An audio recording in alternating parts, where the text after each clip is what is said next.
तो अभी मैं आपको क्या बताना चाहता हूँ, एक बहुत ही बढ़िया बात जो कि हमने कहीं सीखी है किताबों से, अपने गुरुओं से, मेंटर से, कि व्हाट हैपेंस इज 10%। जो भी आपकी ज़िंदगी में कुछ भी होता है, गलत से गलत बोल रहा हूँ, कई लोगों के बच्चे ग्रेजुएट होके आए और उनकी एक्सीडेंट में डेथ हो गई। क्या उन्होंने ज़िंदगी की आशा छोड़ दी? कई लोगों को अचानक से डॉक्टर ने बोला कि यार आपको बहुत गहरी बीमारी है, तब भी वो अपनी बीमारी में से पार हुए, निकले। आप बहुत सारे लोगों को जानते हैं किस किस तरीके से लोगों ने क्या क्या किया, किस किस तरीके से लोग पार हुए। हनी सिंह पार हुआ, बहुत सारे लोग पार हुए।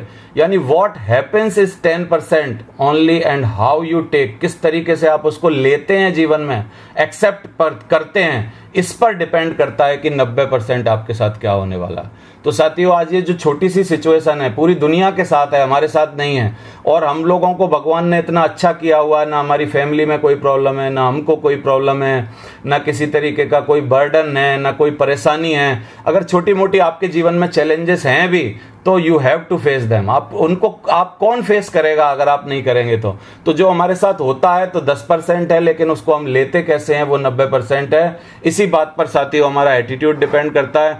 एक बहुत अच्छी स्टोरी, रियल स्टोरी एटीट्यूड के बारे में मेरे को जानने का मौका मिला था, क्योंकि हम वही आपको सुनाते थे कि वो चिड़िया ने बीट कर दिया, वो 2 सेल्समैन वहां चले गए। आप लोग बोलते हो यार ये बातें तो सब हमको पता है। रियल स्टोरी, एक संत तुकाराम जी हुआ करते थे, महाराष्ट्र के थे, 1614 की बातें हैं। संत तुकाराम जो हैं वो क्या है ना, भजन पूजा करते थे, भगवान में विश्वास रखते थे और बहुत ही अच्छा अपना साधारण जीवन जिया करते थे। और गांव में जाते थे, घूमते थे और नशा मुक्ति के लिए काम करते थे। जो लोग नशा करते थे उनको सुधारने की कोशिश करते थे, समझाने की कोशिश करते थे, लोगों की अच्छी भलाई करते थे।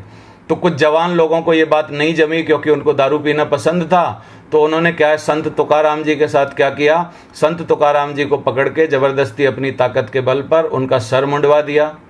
सर मुंडवाने के बाद उनके सर पर चूना मल दिया। चूना मलने के बाद क्या किया, उन्होंने उनको एक सवारी बुलाई, गधे पर उल्टा बिठा दिया, पूंछ उनके हाथ में पकड़ा दी। और इससे भी खुश नहीं हुए तो उन्होंने क्या किया, सब्जियों की माला यानी बैगन और चीज़ें, उनकी माला उनके गले में डाल के पूरा गांव में घुमाया। जब ये सब बातें उनकी पत्नी को पता चली तो पत्नी बड़ी फ्रस्ट्रेट हो गई। मैं फिर वही बोल रहा हूँ कि जो आपके साथ होता है वो 10% होता है, लेकिन आप उसको लेते कैसे हैं इस बात पर 90% आपके साथ जो होता है वो डिपेंड करता है। तो पत्नी ने वही ले लिया 90%। अभी पत्नी परेशान हो गई, पत्नी दुखी हो गई, बोला अब तो कुछ नहीं बचा जिंदगी में, हमारे पास सारी इज्जत सब चली गई, सब कुछ खराब हो गया, अब मैं कैसे मुंह दिखाऊंगी। सुबह जब मैं पानी भरने जाऊंगी अपनी सहेलियों के साथ, अपनी औरतों के साथ, तो मेरे को किस निगाहों से देखेंगी, कैसे मेरे को बोलेंगी, कैसा मेरे बारे में होगा। तो संत तुकाराम जी ने उनको समझाने की कोशिश की। और अब देखिए कि आदमी किस तरीके से अपना पॉजिटिव एटीट्यूड रख सकता है। उन्होंने बोला कि देखो कोई भी चीज़ जो हुई है उसको किस तरीके से हम लेते हैं। तो उन्होंने कैसे लिया मैं आपको बता रहा हूँ। उन्होंने बोला कि देखो जब हमारी आपकी शादी हुई थी तो हमारी कोई बारात वरात नहीं निकली थी, क्योंकि हम इस सिचुएशन में ही नहीं थे। तो आज इन्होंने अच्छा किया कि हमारा पूरा ना बारात निकाल दी, बहुत ही बढ़िया सवारी पे बिठाया, अच्छी तरीके से बारात निकाली। दूसरा क्या हुआ, बोला इतने दिन से हमारे पास पैसे नहीं थे, बहुत ज़्यादा हालात अच्छे नहीं थे, बाल क्या है ना कंधों तक बढ़ के आ गए थे, जो मेरे को पगड़ी बांधनी पड़ती थी बालों को संभालने के लिए, रोज उनको इतना ध्यान देना पड़ता था। बोला अच्छा किया इन्होंने हमारे बाल भी मोड़ दिए, और बाल मोड़ने के बाद भी चूना मल दिया जो थोड़े दिन तक और नहीं आएंगे, और डेंड्रफ वगैरह भी आगे कभी कुछ होगा नहीं, प्रॉब्लम नहीं होगी किसी भी तरीके की। और बोला गरीबी के कारण देखो इतने दिन से हम लोग खाली क्या है ना, खाली रोटी खा रहे हैं और छाछ पी रहे हैं, क्योंकि हमारे पास सब्जी भी बनाने को पैसे नहीं थे।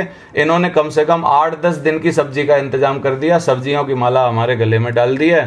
तो इस तरीके का एटीट्यूड जो होता है आदमी का, कि कुछ भी तकलीफ में से, कुछ भी परेशानी में से, कुछ भी मुसीबत में से अगर आदमी अपने लिए कुछ अच्छा ही निकाल ले, उस आदमी को किसी भी कीमत पर आदमी को सफल होने से कोई रोक नहीं सकता है साथियों।